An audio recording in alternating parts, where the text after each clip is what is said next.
बाबर, बाबर का बेटा हुमायूं, हुमायूं का बेटा अकबर, अकबर का बेटा जहांगीर, जहांगीर का बेटा शाहजहां, शाहजहां का बेटा औरंगजेब। सबको याद है ये। भाई इनसे पहले के याद है आपको? इससे पहले भारत में राजा हुए होंगे, महाराजा हुए होंगे, शासक हुए इतने होंगे। बड़े बड़े मंदिर किसने बनवाए, इतने बड़े बड़े किले किसने बनवाए? कितनों के नाम याद है आपको?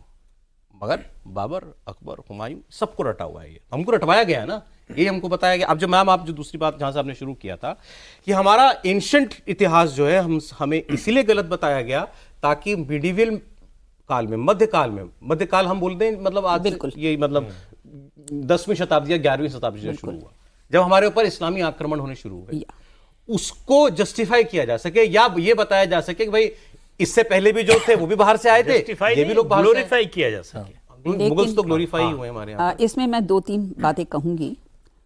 हम शुरू कहां से करते हैं? मोहम्मद गौरी? नहीं नहीं, मोहम्मद गजनवी? नहीं, उससे पहले आपने कहा प्राचीन भारत में भी आक्रमण हुए, तो मैं 2 पॉइंट बताना चाहूँगी।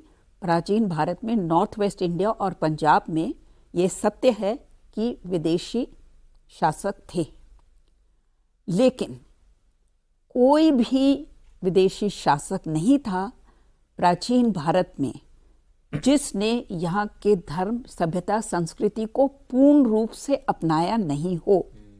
कुछ शिव भक्त हो गए, कुछ विष्णु भक्त हो गए, कुछ बुद्धिस्ट हो गए। ओके।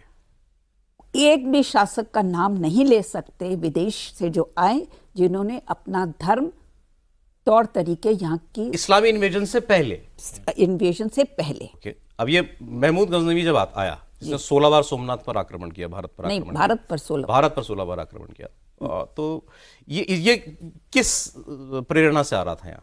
वो तो खुद कह रहे थे मैं गाजी हूं, और अगर एक बार उन्होंने मंदिर को लूटा, सोमनाथ को या किसी भी मंदिर को, तो उसमें तो सारी धन दौलत ले गए ना।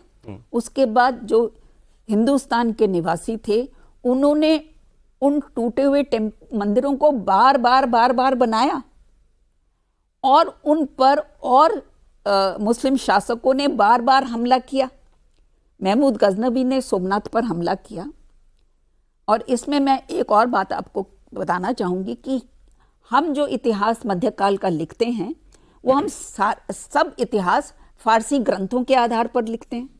भारत में जो निवासी थे, जिन पर ये बीता, जिन्होंने ये देखा, उनकी भी तो आवाज़ें हमको सामने लानी चाहिए। महमूद गजनवी के समय गुजरात में एक मंत्री थे जिनका नाम था धनपाल। उन्होंने देखा कौन से शहर महमूद गजनवी ने गुजरात पर उनको आक्रमण किया और तबाह किया मंदिरों का। तो वो उनका ग्रंथ थोड़ा सा बचा है, लेकिन हमको उनका नाम भी नहीं पता। सही बात है। और दूसरी बात, फिर आक्रमण दोबारा होता है सोमनाथ पर, क्योंकि हिंदू सोमनाथ को बनाते हैं। एक इम्पॉर्टेंट रिकॉर्डेड सोमनाथ पर आक्रमण अलाउद्दीन खलजी करते हैं।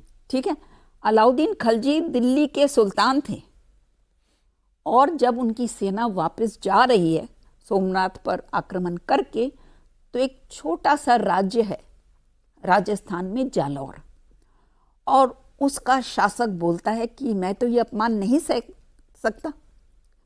तो वो अलाउद्दीन खलजी की सेंट्रल आर्मी पर आक्रमण करता है, और उस आक्रमण का पूरा विवरण लिखा गया है जो हमको मिला है, और वो ट्रांसलेट भी हो चुका।